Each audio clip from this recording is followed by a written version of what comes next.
எல்லா புகழும் இறைவனுக்கே. அஸ்ஸலாமு அலைக்கும். ஜோமம்மா சமையல். நாம் இன்றைக்கி ஜோமம்மா சமையலில் என்ன சமைக்க போகிறோன்னு பார்த்தா மீன் வடை தாங்க நம்ம செய்ய போகிறோம். இந்த மீன் வடை நம்ம சகர் சாப்பாட்டுக்கு சைடிஷாகவும் வச்சுக்கலாம், நம்ம நோம்பு துறக்கிறதுக்கு ஒரு ஸ்நாக்காகவும் வச்சுக்கலாம். அந்த மாதிரி தான் நம்ம பண்ண போகிறோம். ரொம்ப சூப்பராக ரொம்ப அருமையாக இருக்கும், அருமையான டேஸ்ட்டில் இருக்கும். வாங்க அதை எப்படி செய்யலான்னு பார்க்கலாம். அதுக்கு தேவையான பொருள் என்னன்னு சொல்லி பார்த்துக்கலாம். வாங்க பாருங்கள், நான் 3 பெரிய வெங்காயமாக எடுத்து பொடியாக கட் பண்ணி வச்சுருக்கேன். நல்ல பொடி பொடியாக நம்ம முட்டைக்கு எப்படி முட்டை ஆம்லெட்டுக்கு வெட்டுவோமோ அந்த மாதிரி நான் பொடியாக 3 வெங்காயம் வெட்டி வச்சுருக்கேன். கருவேப்பிலை 3 கொத்து பொடியாக நறுக்கி வச்சுருக்கேன். கொத்தமல்லி கொஞ்சம் பொடியாக நறுக்கி வச்சுருக்கேன். ஒரு 3 பச்சை மிளகாய் பொடியாக நறுக்கி வச்சுருக்கேன். அடுத்து பாருங்கள், கடலைப்பருப்பு நான் ஊற வச்சு வச்சுருக்கேன். கடலைப்பருப்பு நான் ஊற வச்சு வச்சுருக்கேன். இது ஒரு 150 கிராம் கடலைப்பருப்பு. ஒரு 150 கிராம் கடலைப்பருப்பு ஊற வச்சு வச்சுருக்கேன். இப்போ இது நம்ம ஒரு முக்கால் பதத்துக்கு நம்ம வேக வச்சு எடுத்துடலாம். கொலன்னு வேக வைக்கக்கூடாது. இன்னும் நறுக்குங்கிற பதத்தில் நம்ம இந்த கடலைப்பருப்பை வெறும் மஞ்சத்தூள் மட்டும் போட்டு நம்ம வேக வச்சு எடுத்துக்கலாம்.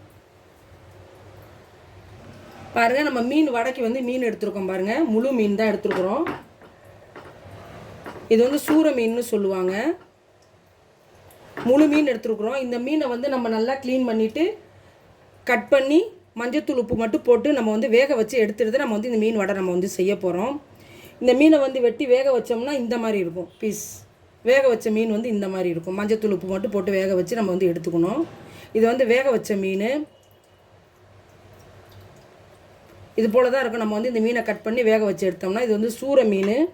ரொம்ப சூப்பராக ரொம்ப அருமையான டேஸ்ட்டில் இருக்கும். இந்த மீனில் வடை செய்யும் பொழுது டேஸ்ட் ரொம்ப அருமையாக இருக்கும். சாப்பிட்றதுக்கே ஒரு கறியிலேருந்து வடை செஞ்சு சாப்பிட்ற மாதிரி ரொம்ப டேஸ்ட்டாக அருமையாக இருக்கும். இதை நான் இப்போ கட் பண்ணி எடுத்துகிட்டு வந்துடுறேன். அதுக்கு முன்னாடி நம்ம பருப்பையும் வேக வச்சுக்கலாம். வாங்க, நம்ம கடலை பருப்பை வேக வச்சிடலாம். நான் வேக வச்சுட்டேன் கடலை பருப்பை. நல்லா ஒரு முக்கால் பதத்துக்கு கடலை பருப்பு வெந்தால் போதும். ஒரு 1/4 ஸ்பூன் மஞ்சத்தூள் மட்டும் சேர்த்துக்கிறேன். வேகட்டும் பருப்பு நல்லா. இப்போ நான் மீனை வெட்டி கழுவி எடுத்துகிட்டு வந்துடுறேன். பருப்பு அதுக்குள்ளார மீனையும் நம்ம கட் பண்ணி எடுத்துக்கலாம்.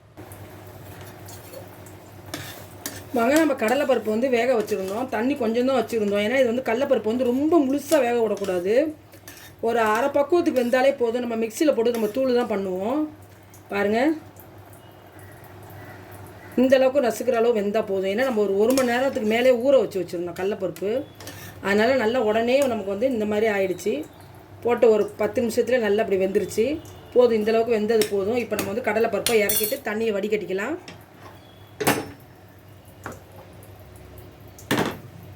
அடுத்து பாருங்கள், நம்ம மீன் எடுத்து வச்சுருந்தோம் இல்லையா, அதை நம்ம வெட்டி க்ளீன் பண்ணி கழுவி எடுத்துகிட்டு வந்துட்டோம். பாருங்கள், நல்லா சூப்பராக பெரிய பெரிய பீஸாக நம்ம இது போல் நம்ம வெட்டி எடுத்துகிட்டு வந்துட்டோம். ஏன்னா இது நம்ம வெட்டி நம்ம உதுத்து தான் எடுக்க போகிறோம். வேக வச்சு நம்ம உதுத்து தான் எடுக்க போகிறோம். அதனால் நம்ம நல்லா பெரிய பெரிய பீஸாகவே நம்ம வெட்டி எடுத்துகிட்டு வந்திருக்கோம்.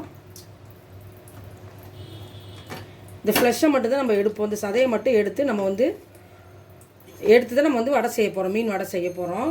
மீனை கழுவி சுத்தம் பண்ணி நம்ம எடுத்துகிட்டு வந்துட்டோம். இப்போ மீன் வேகிறதுக்கு நம்ம தண்ணி சேர்த்துக்கலாம். மீன் முங்குற அளவுக்கு நம்ம தண்ணி வைக்கணும். மீன் முங்குற அளவுக்கு நம்ம தண்ணி வச்சிட்டோம். இப்போ இதுக்கு நம்ம உப்பு மஞ்சத்தூள் மட்டும் தான் சேர்க்கணும். வாங்க, கொஞ்சமாக கல் உப்பு சேர்த்துக்கலாம். அடுத்து ஒரு 1/2 ஸ்பூன் மஞ்சத்தூள் சேர்த்துக்கலாம். ஒரு அரை முடி நம்ம லெமன் ஜூஸ் சேர்த்துக்கலாம். இது லெமன் ஜூஸு இன்னும் கொஞ்சம் சேர்த்துக்கிறேன். ஒரு அரை மூடி லெமன் சேர்த்துக்கிறேன். ஒரு லெமனில் பாதி லெமன் சேர்த்துருக்கேன், ஜூஸ் சேர்த்துருக்கேன். இப்போ மஞ்சத்தூள் உப்பு லெமன் ஜூஸ் போட்டிருக்கோம். இது நல்லா வெந்து வரட்டும். நல்லா வெந்ததுக்கப்புறமா நம்ம எடுத்து ஆறுனதுக்கப்புறம் நம்ம வெறும் சதையை மட்டும் நம்ம பிச்சு எடுத்துக்கலாம். நம்ம வேக வச்ச கடலைப்பருப்பை வடிகட்டி எடுத்துட்டோம். இப்போ ஒரு மிக்ஸி கப்பில் போட்டு தண்ணி ஊற்றக்கூடாது. கொஞ்சம் குறப்பாக அரைச்சி எடுத்துகிட்டு வரலாம். நைஸாக அரைக்கக்கூடாது. கொஞ்சம் குறப்பாக தண்ணி ஊற்றாமல் நம்ம அரைச்சி எடுத்துகிட்டு வரணும். இப்போ நம்ம அந்த கடலைப்பருப்பை அரைக்க போகிறோம் இல்லையா, அதில் ஒரு 1/2 ஸ்பூன் சோம்பு சேர்த்துக்கிறேன். ஒரு 1/2 ஸ்பூன் மிளகு சேர்த்துக்கிறேன். ஒரு 1/2 ஸ்பூன் சீரகம் சேர்த்துக்கிறேன். எல்லாம் 3மே 1/2 ஸ்பூன் சேர்த்துருக்கேன். மிளகு, சீரகம், சோம்பு இது 3மே நம்ம அந்த கடலைப்பருப்போட போட்டு நம்ம அரைச்சி எடுத்துகிட்டு வந்துடலாம். இப்போ நம்ம இந்த கடலைப்பருப்பை வடிகட்டி மிக்ஸி கப்பில் போட்டிருக்கோம்ல, நம்ம அதிலே போட்டு அரைச்சி எடுத்துட்டு வந்துடலாம். வாங்க, மீன் ஒரு 10 நிமிஷம் தான். அதுக்கு மேலாம் அடுப்பில் வச்சு வேக வைக்கக்கூடாது. சக்கையாக அந்த மீன் அந்த சக்கையாக பதத்தோடு எடுத்துடணும். ரொம்ப மாவு பார்த்து கொண்டாந்துடக்கூடாது. அதனால் ஒரு 10 நிமிஷம் தான் வேக வைக்கணும். பாருங்கள், மீன் நல்லா தொட்ட உடனே நல்லா பிச்சுக்கிட்டு வருது. நல்லா வெந்துருச்சு. மீன் நல்லா வெந்துருச்சு பாருங்கள். தொட்ட உடனே பிச்சுக்கிட்டு வருது. அவ்வளோதான். இப்போ நம்ம அடுப்பு ஆஃப் பண்ணிவிட்டு மீனை எடுத்துடலாம். எடுத்து வந்து நம்ம ஆற வைக்கணும். ஆற வச்சு தான் நம்ம வந்து அந்த சதையை எல்லாத்தையுமே நம்ம வந்து எடுக்கணும். வெந்த மீன் நம்ம எல்லாத்தையுமே எடுத்துடலாம். நல்லா வெந்துருச்சு மீன். வேக வச்ச மீனை நம்ம எல்லாத்தையும் எடுத்துட்டோம். இப்போ இந்த மீனிலேருந்து முள்ளுலேருந்து வெறும் சதையை மட்டும் நம்ம பிச்சு எடுத்துகிட்டு வந்துடலாம். கடலைப்பருப்பில் வந்து நம்ம ஒரு 2 மணி நேரம் 1.5 மணி நேரம் கிட்ட ஊற வச்ச கடலைப்பருப்பை ஒரு அரை பதத்துக்கு தான் நம்ம வேக வச்சு இந்த பாருங்கள். நம்ம வந்து தண்ணி ஊற்றாமல் மிக்சியில் போட்டு இந்த பதத்தில் இப்படி பாருங்கள், இப்படி உதுத்த மாதிரி பதத்தில் நம்ம வந்து அரைச்சி எடுத்துகிட்டு வந்திருக்கோம். இதை அரைக்கும் போது நம்ம வந்து மிளகு ஒரு 1/2 ஸ்பூனு, சீரகம் ஒரு 1/2 ஸ்பூனு, சோம்பு ஒரு 1/2 ஸ்பூன் நம்ம வந்து போட்டு அரைச்சி எடுத்துகிட்டு வந்தோம். இப்போ அதில் வந்து நம்ம சேர்த்துடலாம். என்னென்ன சேர்க்கலான்னு சொல்லி பார்க்கலாம். இதில் கொஞ்சம் மசாலாலாம் சேர்க்க வேண்டியது இருக்குது. நம்ம மீனை பிச்சு எடுத்துகிட்டு வந்துட்டு நம்ம ஒரேடியே சேர்க்கலாம். பாருங்கள், மீனை வந்து நல்லா உதுத்து எடுத்துகிட்டு வந்தாச்சு. ஒரு சொட்டு முள்ளு கூட இல்லாமல். இது போல் மீனை தான் வந்து சதை அதிகமாக இருக்கிற மீனை வாங்கி தான் நம்ம அந்த மாதிரி கட்லெட்டு, மீன் கட்லெட்டு, மீன் வடை இந்த மாதிரிலாம் நம்ம வந்து செய்ய முடியும். அப்போ தான் அதில் சதை நிறையா இருக்கும், முள் வந்து கம்மியாக இருக்கும். அது மாதிரி ரேட்டு வந்து கம்மியாக இருக்கும். அந்த மாதிரி மீனை தான் வாங்கணும். இது வந்து ரொம்ப சத்து அதிகமுள்ள மீன். டூனா ஃபிஷ். இது சூர மீன் சொல்லுவாங்க தமிழில். இங்கிலீஷில் வந்து டூனா ஃபிஷ்ஷுன்னு சொல்லுவாங்க. இதில் வந்து பாருங்கள், முள் ரொம்ப கம்மியாக இருக்கும். ஃப்ரெஷ் தான் அதிகமாக இருக்கும். டேஸ்ட்டும் ரொம்ப நல்லாயிருக்கும். ரெண்டாவது வந்து சத்துக்கள் வந்து மற்ற மீனை காட்டிலும் இது வந்து ரொம்ப அதிகம். ரொம்ப வீக்காக இருக்கிறவங்களுக்குலாம் நல்ல எனர்ஜி கொடுக்கும். நல்ல சத்து. ஒல்லியாக இருக்கிற குழந்தைங்களுக்கு கொடுத்திங்கன்னா ஃபேட் போடுவாங்க. ரொம்ப அருமையான மீன் பாருங்கள். இந்த ஒரு துண்டுலேயே பாருங்கள் எவ்வளோ ஃப்ளஷ் வந்துருச்சுன்னு பாருங்கள். இந்த ஒரு துண்டுலேயே எவ்வளோ ஃப்ளஷ் இருக்குன்னு பாருங்கள். முள் இல்லை. இது போல் மீன் வாங்கி தான் நம்ம வந்து கட்லெட்டு, மீன் கட்லெட்டு இந்த மாதிரி மீன் வடைக்கெல்லாம் நம்ம வந்து ரெடி பண்ணிக்க முடியும். நல்லா இந்த மாதிரி நம்ம கையிலே பிசைஞ்சு விட்டோம்னா நமக்கு முள் இருந்துச்சுன்னு சொன்னால் நம்ம கையிலே தட்டிட்டு நம்ம வந்து எடுத்துடலாம். இதில் வந்து குட்டி குட்டி முள்ளெல்லாம் இருக்கவே இருக்காது. பெரிய முள் தான் இருக்கும். ரொம்ப ஈஸியாக நம்ம வந்து எடுக்கிறதுக்கு வந்து நமக்கு வந்து ரொம்ப வந்துடும். நம்ம வந்து உப்பு மஞ்சத்தூள் போட்டு வேக வச்சுருந்த மீன் இது. எலுமிச்சம்பழம் போட்டு வாங்க நம்ம எல்லா மீனையுமே இதில் சேர்த்துக்கலாம். பாருங்கள், அந்த மீன் ஃப்ளஷ் எடுத்து வச்ச ஃப்ளஷ்ஷே வந்து நமக்கு வந்து அந்த மீன் ஒரு 1 கிலோ இருக்கும் வெயிட்டு. நம்ம அதெல்லாம் குடல் எல்லாம் கழிவெல்லாம் போனதுக்கப்புறமே இந்த மீனோட ஃப்ளஷ்ஷே வந்து ஒரு 3/4 கிலோ இருக்கும் போல் இருக்குது. ஒரு 1/4 கிலோ தான் கழுவி போயிருக்கு. பாருங்கள் எந்த அளவுக்கு வந்து ஃப்ளஷ் வந்து நமக்கு கிடச்சிருக்குன்னு பாருங்கள்.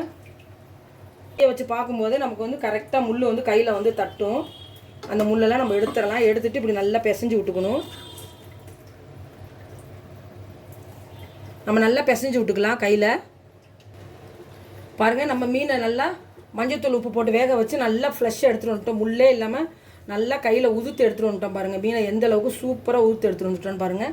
இப்போ இந்த மீனை வந்து நம்ம இந்த வேக வச்சு அரைச்சி வச்சுருக்கிற இந்த கடல மாவு மசாலாவில் வந்து நம்ம சேர்த்துக்கலாம்.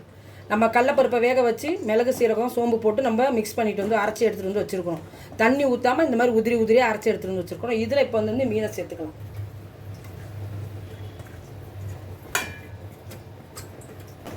பாருங்கள், இப்போ நம்ம வந்து மீன் சேர்த்தாச்சு. போது உப்பு போட்டிருந்தோம். அது வந்து மீனுக்கு தேவையான உப்பு மட்டும்தான் போட்டிருந்தோம். இப்போ இந்த மொத்த வடைக்கு தேவையான உப்பு வந்து நம்ம சேர்த்துக்கலாம்.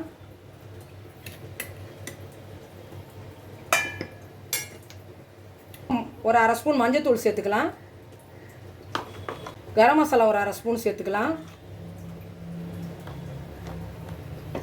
சில்லி ஃப்ளேக்ஸ் சேர்த்துக்கலாம். சில்லி ஃப்ளேக்ஸ் வந்து ஒரு 2 டேபிள் ஸ்பூன் அளவுக்கு சேர்த்துக்கலாம்.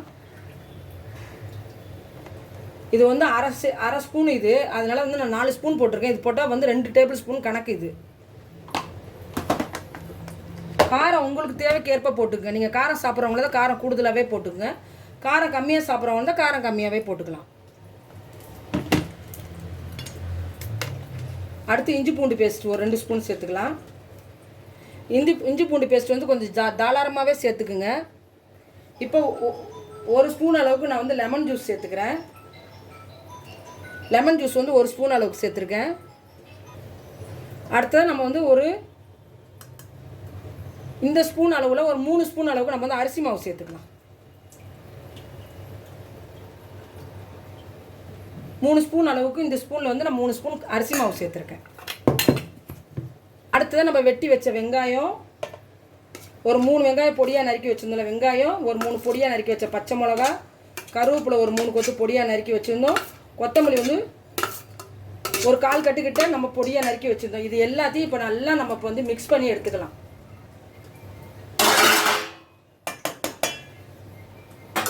இப்போ இதை வந்து நம்ம கை வச்சு தான் இப்போ நல்லா நம்ம வந்து பிசைஞ்சு எடுக்கணும். இந்த வடை மாவை நல்லா பிசைஞ்சு எடுக்கணும்.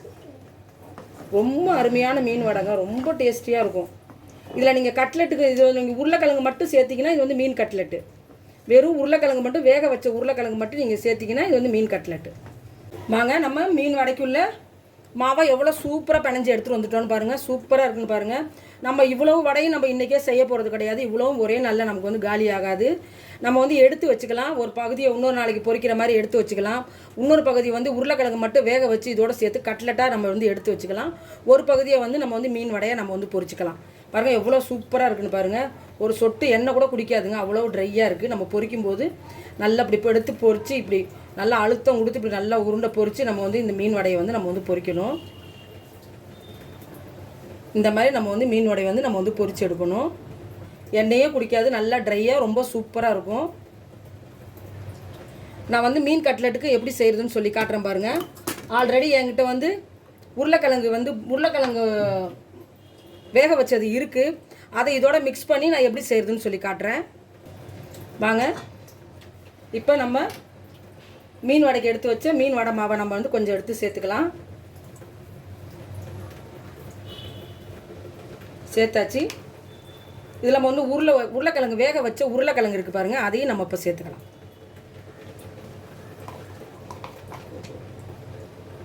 வேக வச்ச உருளைக்கிழங்கு மசாலா இருந்துச்சு, உருளைக்கிழங்கு போண்டாக்கு செஞ்ச மசாலா இருந்துச்சு, பட்டாணியும் உருளைக்கிழங்கும் போட்ட மசாலா இருந்துச்சு.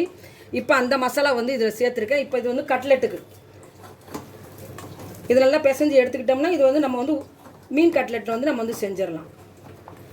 இது தட்டி போடும்போது நம்ம ப்ரெட்டு தூள் இருக்கு இல்லையா, அதில் வந்து முட்டையிலே இல்லை ஒரு மாவுலேயே இந்த இதை நம்ம டிப் பண்ணிவிட்டு நம்ம வந்து பொரித்து எடுத்தோம்னா கட்லெட் ரெடி ஆகிடும். இப்போ இது வந்து கட்லெட் மாவு ரெடி ஆகிடுச்சு. இது வந்து வடைக்கு உள்ள மாவு. இப்போ இந்த மாவு கூட நம்ம வந்து 2ஆக பிரித்து தான் வைக்க போகிறோம். பாருங்கள், நம்ம 3ஆகவே பிரித்து வச்சுட்டோம். இதில் ஒரு பாக்ஸில் கொஞ்சம் மீன் வடை மாவு, இந்த பாக்ஸில் கொஞ்சம் மீன் வடை மாவு 2. இப்போ நம்ம மீன் வடைக்கு நம்ம எல்லாமே ரெடி பண்ணிட்டோம். அதை நம்ம 3ஆக பிரித்து எடுத்து வச்சுட்டோம். ஒன்று கட்லெட்டுக்கு உருளைக்கிழங்கு போட்டு நம்ம எடுத்து வச்சுட்டோம். இன்னொன்று வந்து ஃப்ரிட்ஜில் எடுத்து வச்சுட்டோம், ஸ்டோர் பண்ணிட்டோம். அதை நம்ம வந்து இப்போ எல்லாத்தையுமே நம்ம செய்ய முடியாது. சகருக்கு வந்து ரொம்ப செல்லாது இல்லையா, கொஞ்சம் தானே நமக்கு செலவாகும். அதனால் இப்போ நம்ம சகருக்கு தேவையானதை நான் வந்து எடுத்து வச்சுருக்கேன் பாருங்கள். வடை மாவு ரெடி பண்ணதை எடுத்து வச்சுருக்கேன். இப்போ இதில் நம்ம வந்து ஒரு முட்டை ஒன்று உடச்சி சேர்த்துக்கலாம். எப்போவுமே நம்ம மொத்த மாவுலேயுமே முட்டை சேர்த்து வைக்கக்கூடாது. நம்ம பொரிக்கும் போது மட்டும்தான் நம்ம அதுக்கு தேவையானதுக்கு ஒரு முட்டையை உடச்சி ஊற்றி நான் வந்து மாவு வந்து ரெடி பண்ணணும். ஃப்ரிட்ஜில் இருக்கிறத எடுக்கும் பொழுது நான் அதை பொரிக்கும் பொழுது அப்போ நான் அதுக்கு முட்டை சேர்த்துப்பேன். இப்போ இதை நான் பொரிக்க போகிறனால நான் இதில் முட்டை சேர்த்துக்கிறேன்.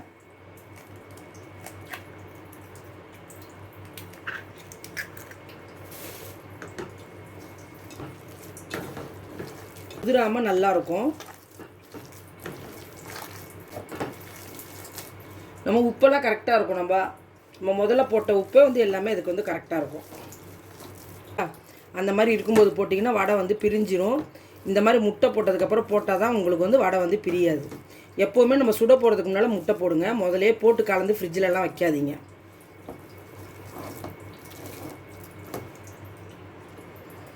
இந்த மாதிரி நல்லா ஒரு காஞ்ச தட்டை எடுத்து வச்சுக்கோங்க. இது போல் உருண்டையாக ஊட்டி வச்சுக்கலாம். இதான் நம்ம மீன் வடையை வந்து நம்ம எண்ணெய் காஞ்சதுக்கப்புறம் தட்டி போடுறதுக்கு ரொம்ப சுலபமாக ஈஸியாக டக்குன்னு வந்துடும். இல்லைன்னா நீங்கள் ஒவ்வொன்றா எடுத்து உருட்டும் பொழுது எண்ணெய் வந்து ரொம்ப ஹீட் ஆகிடும். அப்போ நம்ம ஒரு உருண்டை போட்டிருப்போம் இல்லை 2 உருண்டை போட்டிருப்போம், அது வந்து கருகுனது மாதிரி ஆகிடும். அதனால் நம்ம டக்குன்னு இந்த மாதிரி உருட்டி வச்சுருந்தோம்னா எடுத்து தட்டி போட்டோம்னா நமக்கு ரொம்ப சீக்கிரமாக நம்ம பொறுமையாக வந்து நல்லா கோல்டு கலர் கொடுத்து வரும். இல்லைனா நம்ம அந்த மாதிரி எண்ணெயை ஹீட்டாக விட்டுட்டு நம்ம ஒன்றா பொறுமையாக உருட்டி போட்டுக்கிட்டு இருந்தோம்னா கருகி போயிடும். வடை மேலே கருகின மாதிரி இருக்கும், வெந்தது மாதிரி இருக்கும், உள்ளக்கு வந்து வேகாது.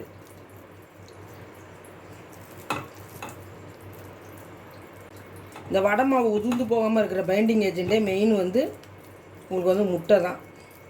அது நம்ம சுடுறதுக்கு முன்னால் தான் நம்ம வந்து முட்டை சேர்க்கணும். முதலே முட்டை சேர்க்கணும்னு அவசியம் இல்லை. ஃப்ரிட்ஜில் வைக்கிற மாவுக்கும் நம்ம வந்து முட்டை வைக்கணும்னு ஒன்றும் கிடையாது. நம்ம எடுத்து எப்போ சுடுறோமோ அப்போ சேர்த்தா போதும். அவ்வளோதான். நான் எடுத்து வச்சதை நமக்கு தேவையான சகருக்கு எவ்வளோ தேவையோ அது வரைக்கும் நான் பொரிக்க போகிறேன். உருட்டி வச்சுட்டு இப்போ நம்ம எண்ணெய் சட்டி காய வச்சுட்டு நம்ம வந்து தட்டி போட்டுக்கலாம்.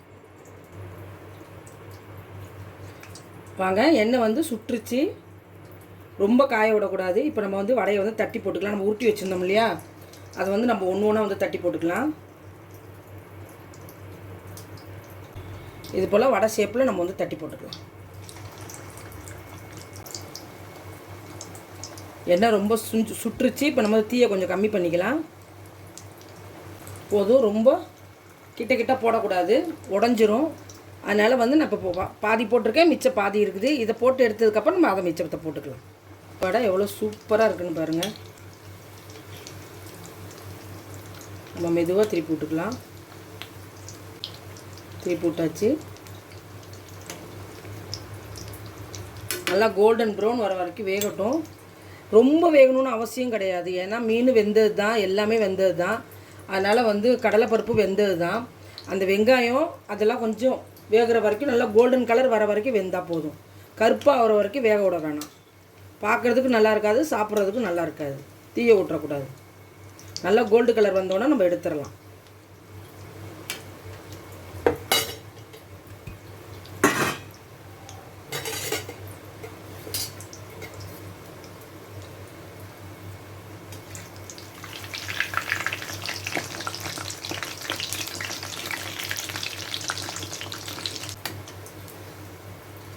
வேகணும் இல்லையா, அதனால இப்போ நம்ம எடுத்துடலாம். கரெக்டான கலர் வந்துருச்சு மீன் வடை. நம்ம இப்போ வந்து எடுத்துடலாம் மீன் வடையை. எடுத்து இது போல் தட்டில் வந்து பேப்பர் போட்டு வச்சுருக்கேன், அதில் வச்சிடலாம்.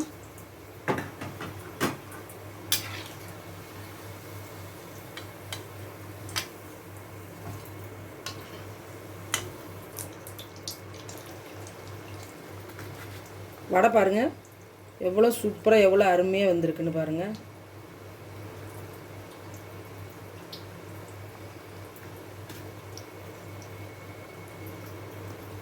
சூடு வந்து எண்ணெய் குறைஞ்சிருச்சு. நான் அடுப்பை வந்து கொஞ்சம் ஹீட் வச்சுருக்கேன். கொஞ்சம் வந்து அடுப்பு ஜாஸ்தி பண்ணி வச்சுருக்கேன், ஏன்னா அப்போ தானே வடை வேகும். அதனால் நான் வந்து அடுப்பை கொஞ்சம் ஜாஸ்தி பண்ணி வச்சுருக்கேன். வடை நிதானமாக வெந்து வரட்டும். நான் வந்து நல்லெண்ணெயில் பொரிக்கிறதுனால எண்ணெய் வந்து பொங்கி வருது. நீங்கள் வந்து சூரியகாந்தி எண்ணெயில் பொரிச்சிங்கன்னா, கடலை எண்ணெயில் பொரிச்சிங்கன்னா பொங்காது. இது நல்லெண்ணெய்ங்கிறதுனால பொங்கிக்கிட்டு இருக்குது.